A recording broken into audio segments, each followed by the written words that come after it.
everyone. Welcome to Talk of the Town. We have some special guests from Hilton Head Christian Academy Theater Program because they have a show that's opening next week. It's called Through the River, Over the River and Through the Woods. We have Michelle McElroy Cox and also Luke Strebe, who is one of the actors in the show. It's a small show. It's a straight show. It's a comedy, but it's not a musical, Correct. which is kind of different for you.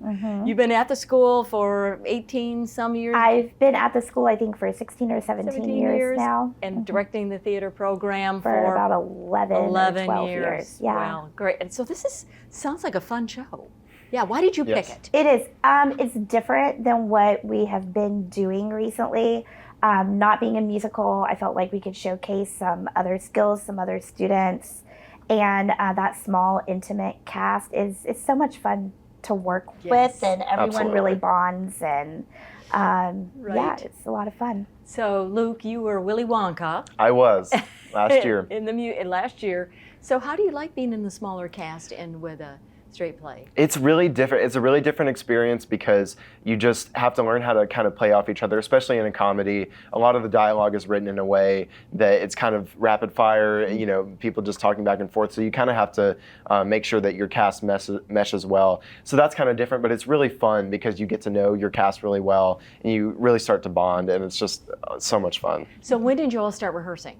So we started at the beginning of the year. We rehearsed mostly in class, and so we just started when our school year started. Right.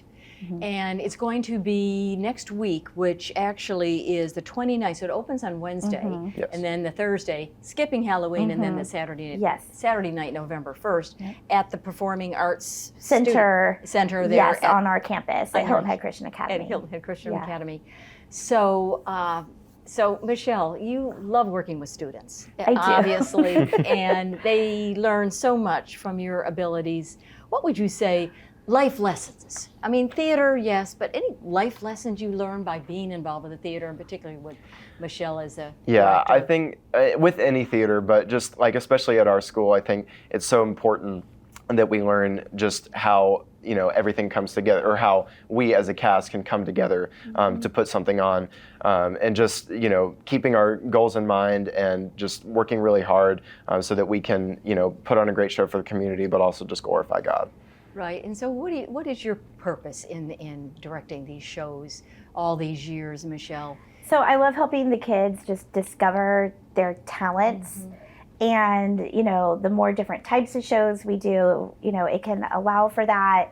And then the culture that we've built in our theater program is really cool because they're all such good friends and they spend a lot of time together outside of rehearsals. And then we always strive for excellence in everything that we do. That's the goal. Do it to the best of your ability. Very quick. So give us a quick rundown of the plot of the show, Luke. So I play Nick, and Nick is a marketing executive who works in New York, and every Sunday he visits his two sets of grandparents, and they are these Italian New Jersey grandparents, and they're really loud. So loud, and they're just hilarious, and they kind of drive him crazy because he's more of a straight and narrow kind of guy, but he loves them. And he gets to a point where he's, offered this job, and so he's kind of struggling with, whether or not he should leave his grandparents behind. So that's kind of the premise of the show. He gets a job in, what'd you say, Seattle? In Seattle. So moving across country. So it's their responses and whatever. It's a 2-act show. Yes. So with a lot of twists and turns, would you say? A little bit. I think Act 1 leaves you like it's a good, oh, what happened? So. All right. And you said you've been behind the scenes with some previous shows, but you really enjoy being on stage. I do a lot. Yeah. And any other tips or any other news that you need to share about the show for our... So we have paired with Frankie Bones, and we're doing a dinner and a show package, which you can go to our website and link to it, but that is being sold through Surge. And you can go to Frankie Bones, have an early dinner, tax tip, all that's included in the price, and then you come on down the street. Right, it's Frankie Bones in Bluffton, of course. Yes. And so I think a nice package. Sticking with the Italian-American theme as well. Food is a big part of this show. Is it? Yes. A lot of food. Yeah. Okay. All right. So definitely check out that package. It's next week. And it's going to be on Wednesday, Thursday, and that Saturday night. Yes, it's 7 o'clock. At 7 o'clock. Yep. All right. And again, it is over the river and through the woods. Thank you, Michelle. Thank you, Luke. Thank you. And Of don't break course. a leg.